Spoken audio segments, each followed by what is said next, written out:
నమస్కారం. ఈరోజు మనం మన అనుభవాన్ని అర్థం చేసుకోవడానికి ఒక విభిన్నమైన పద్ధతి గురించి కొంచెం లోతుగా చర్చిద్దాం. అవును, చాలా శక్తిమంతమైన పద్ధతి కూడా. మన చుట్టూ ఉన్న ప్రపంచాన్ని, మన లోపల నడిచే ఆలోచనల ప్రవాహాన్ని ఒక పటంలా ఎలా గీయవచ్చో చూద్దాం. మనకు ఆధారం సంయుక్త నికాయ అనే ఒక పురాతన గ్రంథంలోని బోధన. అవును.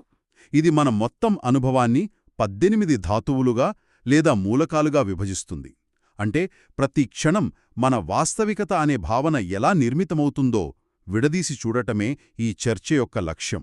ఇది కేవలమేదో తాత్విక సిద్ధాంతం కాదు. మన మనస్సు, ఇంద్రియాలు ఎలా పనిచేస్తాయో స్పష్టంగా చూపించే ఒక ఆచరణాత్మకమైన బ్లూ ప్రింట్ లాంటిది.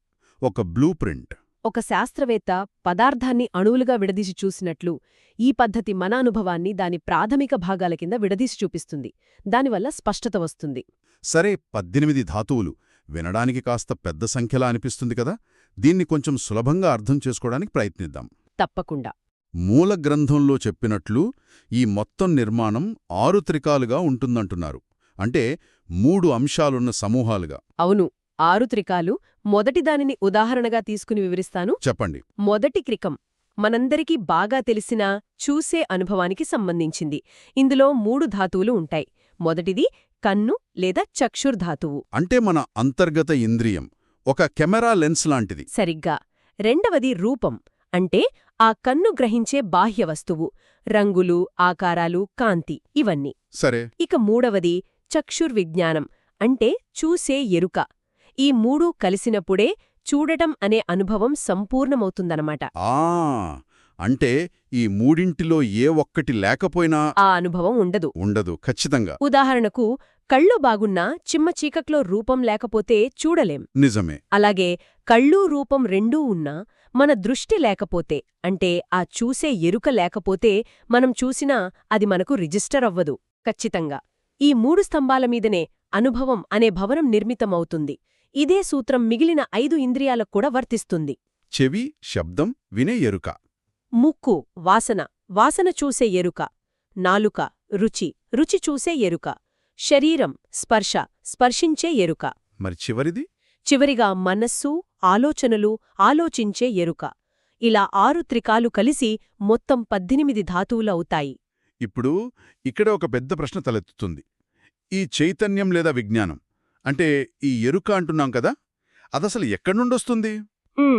సాధారణంగా మనం చైతన్యమంటే మనలో ఎప్పుడూ ఉండే ఒక ఆత్మ లాంటిది, ఒక శాశ్వతమైన నేను అననుకుంటాం. కానీ విశ్లేషణ ప్రకారం అది వేరేలా ఉంది. ఇది చాలా చాలా కీలకమైన అంశం. ఈ విశ్లేషణ ప్రకారం చైతన్యం అనేది ఒక వస్తువు కాదు. వస్తువు కాదా? కాదు, అదొక ప్రక్రియ. అది శాశ్వతంగా మనలో ఉండేది కాదు. ఉదాహరణకు, 2 కర్రలను ఒకదానికొకటి రాపిడి చేసినప్పుడు మాత్రమే నిప్పు పుడుతుంది. అవును. కర్రలున్నాయి కదా అని నిప్పు ఎప్పుడూ ఉండదు. అలాగే కన్ను అనే ఇంద్రియం రూపమనే వస్తువుతో కలిసినప్పుడు మాత్రమే చూసే ఎరుక అనే చైతన్యం పుడుతుంది. ఆ రెండింటి మధ్య సంబంధం తెగిపోయిన వెంటనే ఆ ప్రత్యేకమైన చైతన్యం కూడా అంతమవుతుంది. ఒక్క నిమిషం, ఇది చాలా లోతైన విషయం. అంటే ఒక శబ్దం లేనప్పుడు వినే ఎరుక అనే చైతన్యం అసలు ఉనికిలోనే ఉండదా? ఉండదు. అది శబ్దం వచ్చినప్పుడు పుట్టి శబ్దం పోగానే చనిపోతుందా? అవును, సరిగ్గా అదే. ఈ ఆలోచన మన అనుభవాన్ని చూసే విధానాన్ని పూర్తిగా మార్చేస్తోంది. అంటే చైతన్యం అనేది ఒక అఖండమైన ప్రవాహం కాదు, క్షణక్షణానికి పుట్టి గిట్టే చిన్న చిన్న ఫంకెన్ లాంటిదా? అవును, ఇది మనలో ఒక శాశ్వతమైన ఆత్మ లేదా నేను అనే భావనను నేరుగా సవాల్ చేస్తోంది. మన అనుభవం అనేది నిరంతరం మారే పరిస్థితులపై ఆధారపడి ఉత్పన్నమయ్యే సంఘటనల సమాహారం, అంతే. సరే, మొదటి 5 ఇంద్రియాల గురించి స్పష్టంగా ఉంది: కన్ను, చెవి, ముక్కు, నాలుక, శరీరం. కాని ఈ జాబితాలో 6వ ఇంద్రియంగా మనస్సును చేర్చడం, ఇది చాలామందికి కొత్తగా అనిపించవచ్చు. మనస్సు ఒక ఇంద్రియం ఎలా అవుతుంది? అవును, కన్ను బాహ్యరూపాలను ఎలా గ్రహిస్తుందో, చెవి బాహ్య శబ్దాలను ఎలా గ్రహిస్తుందో, అలాగే మనస్సు అంతర్గత విషయాలను గ్రహిస్తుంది. అందుకే దానిని కూడా ఒక ఇంద్రియంగా పరిగణించారు. అంతర్గత విషయాలనా? 6వ త్రికంలో కూడా 3 ధాతువులు ఉన్నాయి. మొదటిది మనస్సు ధాతువు. ఇది ఆలోచనలను భావాలను గ్రహించే అంతర్గత శక్తి. సరే. రెండవది ధర్మధాతువు. ఇవి మనస్సు గ్రహించే వస్తువులు. అంటే ఆలోచనలు, జ్ఞాపకాలు, భావోద్వేగాలు, కోరికలు, ద్వేషాలు అన్నీ. ఓ. ఇక మూడవది మనోవిజ్ఞాన ధాతువు.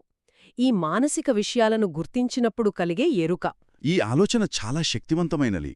అంటే ఒక కోపపూరితమైన ఆలోచన వచ్చినప్పుడు అది నేను కోపంగా ఉన్నాను అని కాకుండా నా మనస్సు అనే ఇంద్రియం కోపం అనే ఒక మానసిక వస్తువును గ్రహిస్తోంది అని చూడవచ్చన్నమాట.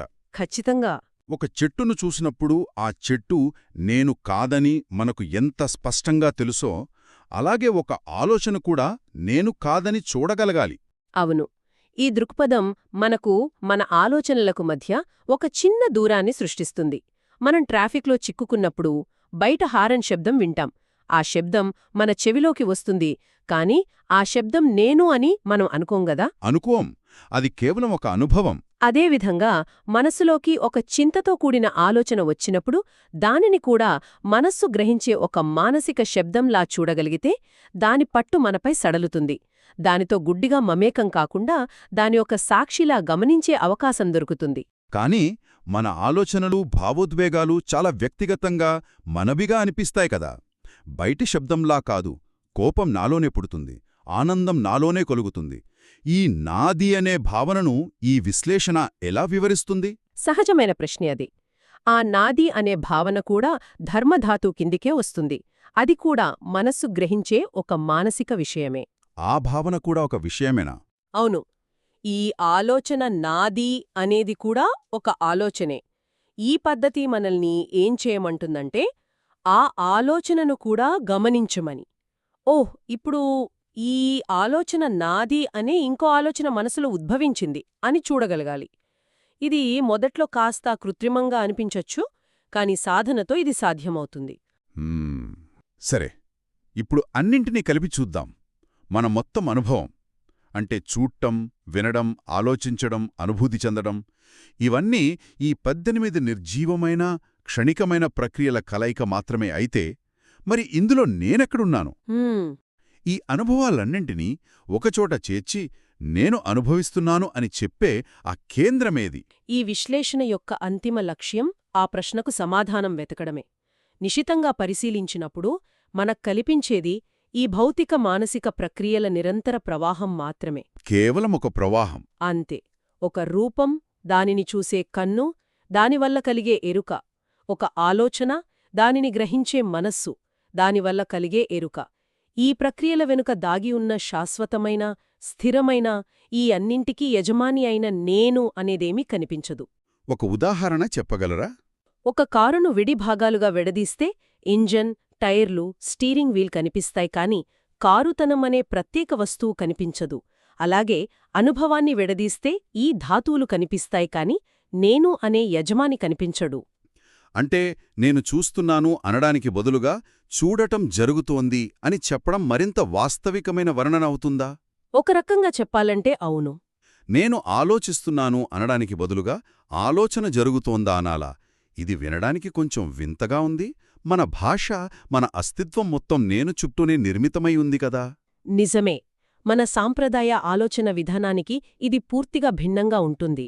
నేను అనే భావన ఒక చాలా ఉపయోగకరమైన ఆచారం. మనం రోజువారీ జీవితంలో నేను ఆఫీస్కు వెళ్తున్నాను అని చెప్పుకోవడంలో తప్పులేదు. కాని వాస్తవికతను లోతుగా పరిశీలించినప్పుడు ఆ నేను అనేది ఈ ప్రక్రియలన్నింటినీ కలిపి మనం సృష్టించుకున్న ఒక మానసిక ముద్ర లేదా ఒక కథ మాత్రమే అని అర్థమవుతుంది. మూల గ్రంథంలో దీనిని ధాతూ నానత్త అంటారు. అంటే ధాతువుల వైవిధ్యం. ఈ వైవిధ్యాన్ని చూడగలగడమే అసలైన జ్ఞానం. ఈ బోధన ప్రతీత్య సముత్పాదం లేదా డిపెండెంట్ ఆరిజినేషన్ అనే మరో ముఖ్యమైన భావనను అర్థం చేసుకోవడానికి ఒక వారధిగా పనిచేస్తుందని కూడా సూచిస్తున్నట్లుగా ఉంది. అది చాలా క్లిష్టమైన విషయం కదా. దాని గురించి పూర్తిగా చెప్పకుండా దానికి దీనికి ఉన్న సంబంధాన్ని క్లుప్తంగా వివరిస్తాను. సరే. ఇప్పటివరకు మనం చర్చించుకున్న 18 ధాతువులు మన అనుభవం యొక్క ఏమిటి అనే ప్రశ్నకు సమాధానమిస్తాయి. అంటే మన అనుభవం ఏ భాగాలతో నిర్మితమైంది అని. రైట్, బిల్డింగ్ బ్లాక్స్ లాగా. కరెక్ట్.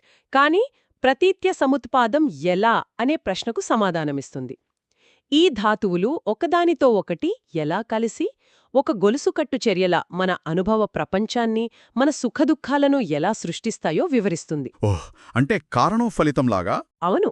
18 ధాతువులు బిల్డింగ్ బ్లాక్స్ అయితే ప్రతీత్య సముత్పాదం వాటిని కలిపి కట్టే ఆర్కిటెక్చర్. చాలా స్పష్టంగా ఉంది. ఈ చర్చ మొత్తాన్ని ముగింపుగా చూస్తే కొన్ని ముఖ్యాంశాలు అర్థమవుతున్నాయి. మొదటిది, మన అనుభవం మొత్తం ఈ 18 ధాతువులతోనే రూపొందించబడింది. అవును. రెండవది, చైతన్యమనేది మనలో శాశ్వతంగా ఉండే ఒక ఆత్మ కాదు, అది కేవలం కొన్ని పరిస్థితులు కలిసినప్పుడు తాత్కాలికంగా ఉత్పన్నమయ్యే ఒక ప్రక్రియ. మూడవది, మనస్సు కూడా మిగిలిన వాటిలాగే కేవలం ఒక ఇంద్రియం. అది ఆలోచనలను, భావాలను గ్రహిస్తోంది, అంతేకాని అది మన యజమాని కాదు. నాలుగవది, అత్యంత ముఖ్యమైనది. ఈ విశ్లేషణ మన అనుభవాన్ని దాని మూల భాగాలలోకి విడగొట్టడం ద్వారా దాని వెనుక ఒక శాశ్వతమైన నేను అనే యజమాని లేడనే వాస్తవాన్ని గ్రహించడానికి సహాయపడుతోంది. ఇది నేను, నాది అనే పట్టును సడలించడానికి ఒక శక్తివంతమైన సాధనం. ఇది నిజంగా మనల్ని మనం చూసుకునే దృక్పథాన్ని పూర్తిగా మార్చే శక్తి ఉన్న ఆలోచన. మన రోజువారీ జీవితంలోని ఒత్తిడి, ఆందోళన చాలా వరకు ఈ నేను అనే భావన నుండే పుడతాయనిపిస్తోంది. అవును. అందుకే ఈ చర్చను వింటున్నవారికి ఒక ఆచరణాత్మకమైన ఆలోచనతో ముగిద్దాం. చెప్పండి. తదుపరిసారి ఒక బలమైన భావోద్వేగం లేదా ఆలోచన వచ్చినప్పుడు, అది కోపం కావచ్చు, తీవ్రమైన ఆందోళన కావచ్చు, అప్పుడు వెంటనే దానిని నా కోపం లేదా నా ఆలోచన అని ముద్ర వేయకుండా ఒక క్షణం ఆగండి. ఆగి ఏం చేయాలి? ఇలా గమనించడానికి ప్రయత్నించండి. ప్రస్తుతం మనస్సు అనే ఇంద్రియం ద్వారా కోపం అనే ఒక మానసిక విషయం గ్రహించబడుతోంది. దాని ఫలితంగా ఒక విధమైన ఎరుక కలుగుతోంది. ఆ అనుభవానికి దానికి మధ్య కొంచెం దూరం పాటించగలిగితే. అంటే దాన్ని ఒక వస్తువుగా, ఒక ప్రక్రియగా గమనించడం. అవును. ఈ చిన్న దృక్పథ మార్పు ఆ అనుభవం యొక్క తీవ్రతను, దాని శక్తిని ఎలా మార్చగలదు? అలా గమనించడం మొదలుపెడితే ఏమవుతుంది? ఈ ప్రశ్న గురించి ఆలోచించడం ఈ బోధనను ఆచరణలో పెట్టడానికి ఒక మంచి ప్రారంభం.